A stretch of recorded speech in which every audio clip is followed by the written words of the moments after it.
दोस्तों, ये कहानी एक ऐसे बच्चे की है जो अपनी 12वीं कक्षा में फेल हो गया। इसने अपना आत्मविश्वास खो दिया। इसने ये मान लिया कि अब मैं इस दुनिया में कुछ भी नहीं कर सकता। सब कुछ खत्म हो गया। ये पूरी तरीके से टूट गया। लेकिन श्याम बाबा की कृपा से आगे चल करके इसने 5 करोड़ रुपए का व्यापार अपनी जिंदगी में बनाया। दोस्तों, ये कहानी अपने आप में इतना दम रखती है कि ये कहानी किसी की भी जिंदगी का तख्ता पलट सकती है। दोस्तों, ये कहानी है लक्ष्यांश की, जिसके पिताजी का नाम है प्रदीप और इनकी माँ का नाम है ममता। प्रदीप हरियाणा के रहने वाले हैं और एक जनरल स्टोर किराना की दुकान ये चलाते हैं। इनकी माँ एक हाउसवाइफ है जो कि ज्यादा पढ़ी लिखी नहीं है। पिताजी जो हैं सुबह दुकान के लिए निकल जाते हैं और शाम को ही अपने घर में घुसते हैं। तो दोनों में से बच्चे की पढ़ाई पर ध्यान कोई भी नहीं दे पाता। अपने आप से जितना पढ़ लेता है वही है। पढ़ता बहुत है, दिन भर पढ़ाई करता है, लेकिन मार्क्स तब भी कम रह जाते हैं। इसी तरीके से इसने अपनी 12वीं की परीक्षा दी और 12वीं क्लास में बहुत ज्यादा मेहनत करने के बावजूद भी लक्ष्यांश फेल हो गया।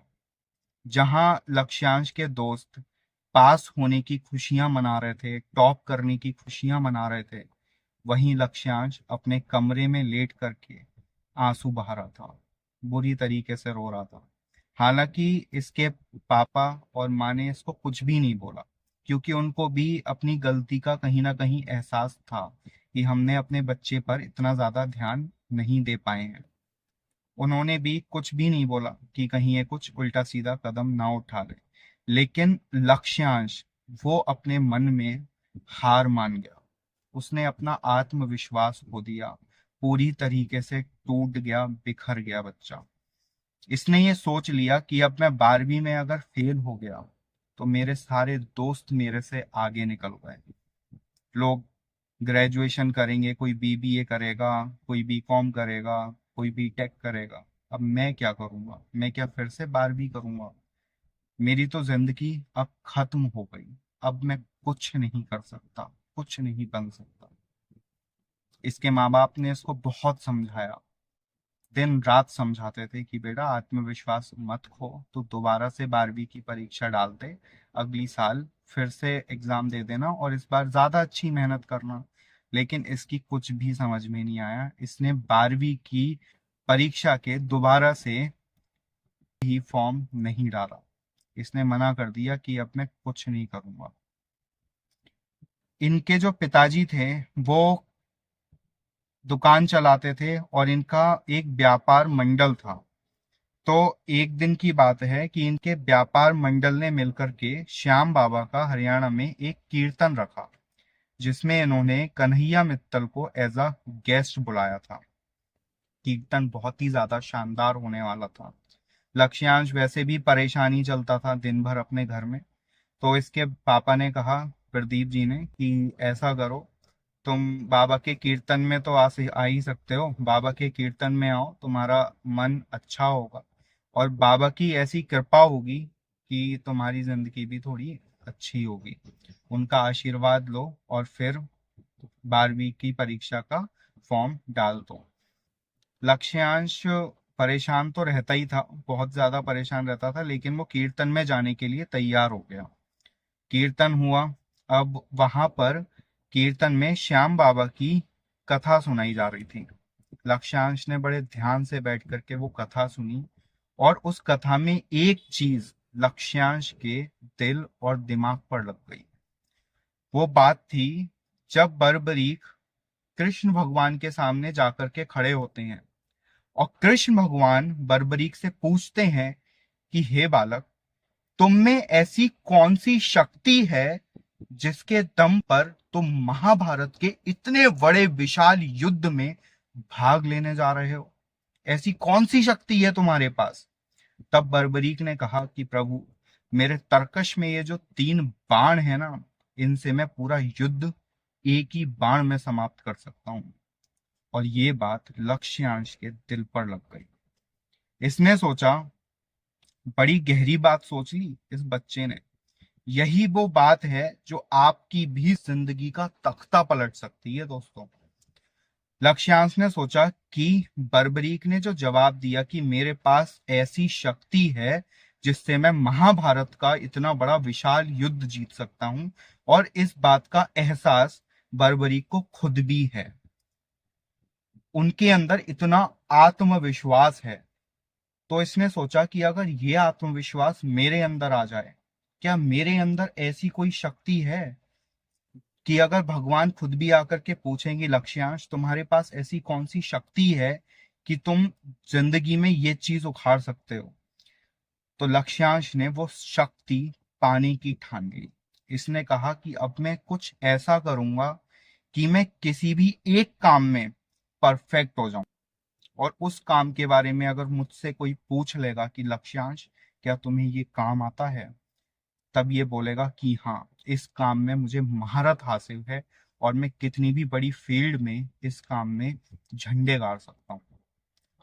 लक्ष्यांश ने समझ तो लिया, लेकिन अब इसको ये समझ में नहीं आ रहा था कि मैं ऐसा काम करूं तो करूं क्या, ऐसा काम क्या सीखूं। तो एक दिन ये अपने पापा को दोपहर का खाना देने जा रहा था, लंच दुकान पे, और रास्ते में इसको एक दुकान दिखी जिस पे लिखा हुआ था कि हमारे यहाँ घड़ी रिपेयरिंग का काम मात्र 10,000 रुपए में सिखाया जाता है। इसने वो बोर्ड देखता पढ़ता हुआ निकल गया। इसने पापा को खाना दिया, घर पहुंचा, शाम हो गई, रात हो गई, लेटने लेटने लगा और यही सोच रहा था कि मैं ऐसा क्या काम करूं, क्या काम करूं। तब इसके दिमाग में वो बोर्ड आ गया। ये अगले दिन ही उस दुकान पर पहुंच गया, बोला कि मुझे घड़ी रिपेयरिंग का काम सीखना है। बोले ठीक है, कल से आ जाना, हम आपको सिखा देंगे। इसने अपने घर वालों से 10,000 रुपए लिए, बोला कि मुझे एक कोचिंग करनी है, मुझे 10,000 रुपए दे दो। इसके पापा ने दे दिए कोचिंग करने के लिए, और इसने मात्र 3 महीने घड़ी रिपेयरिंग का काम सीखा, और उसको इतनी बारीकी से सीखा कि इसने सारी चीजें बहुत अच्छे से अपने दिल और दिमाग में उतारनी, घड़ी से रिलेटेड।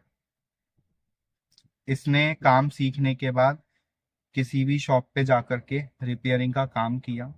जो भी इंसान इससे घड़ी रिपेयर कराता था, वो रेफरेंस में दूसरे व्यक्ति को भी इसी के पास भेजता था कि भाई घड़ी रिपेयर करानी हो तो एक लक्ष्यांश नाम का लड़का उस फलानी दुकान पे बैठता है, उसी से जाकर के घड़ी रिपेयर कराना। ये काम इतनी बारीकी से सीख गया। अब इसको घड़ी मैन्युफैक्चरिंग तो आ गई। ये 1 साल तक उन्हीं सेठ जी के यहाँ काम करता है रिपेयरिंग का, जो उसको 4 से 5 हजार रुपए महीना देते थे। ये खुशी खुशी उसमें काम करता रहता है और हर बारीकी को बहुत अच्छे से सीख लेता है।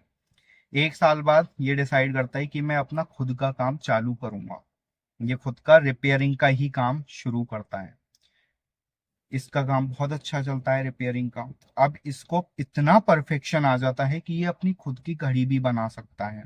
कस्टमाइज घड़ी सामान ला करके बनानी शुरू करता है।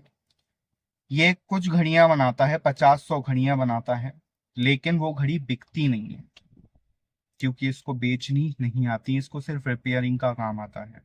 तब ये सोचता है कि मैं बनाना तो बहुत अच्छे से सीख गया, लेकिन अब बेचूं कैसे, लोग खरीदने तो आ नहीं रहे। इसने मार्केटिंग की और सेल्स की कुछ बुक्स लेकर के आई खरीद के, और उन बुक्स को पढ़ना शुरू किया। अब इसने दो चीजों में महारत हासिल कर ली, एक वॉच मैन्युफैक्चरिंग और दूसरा मार्केटिंग एंड सेल्स। और इन दोनों का कॉम्बिनेशन बना करके इसने अपनी खुद की बनाई हुई घड़ियां मार्केट में बहुत ही अच्छे से बेचना शुरू कर दी। और देखते ही देखते कुछ 4 से 5 सालों में इसने 4 से 5 करोड़ रुपए का बिजनेस अपनी घड़ी की शॉप से बनाया।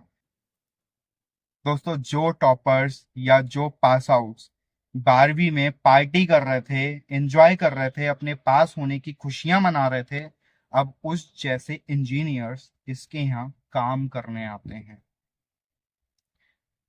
दोस्तों, सिर्फ एक बात इसके दिल पर लग गई कि अपने अंदर एक ऐसी शक्ति होनी चाहिए जिसको मैं पूरे कॉन्फिडेंस से कह दूं कि हाँ, मेरे अंदर ये शक्ति है। दोस्तों, आप भी अपने अंदर की एक ऐसी शक्ति ढूंढो जिसको आप सीना ठोक के कह सकते हो कि हाँ, मेरे अंदर ये शक्ति है और ये काम मुझसे बेहतर कोई नहीं कर सकता। इस दुनिया में आपको कोई हरा नहीं पाएगा। जय श्री कृष्णा, जय श्री श्याम, राधे राधे।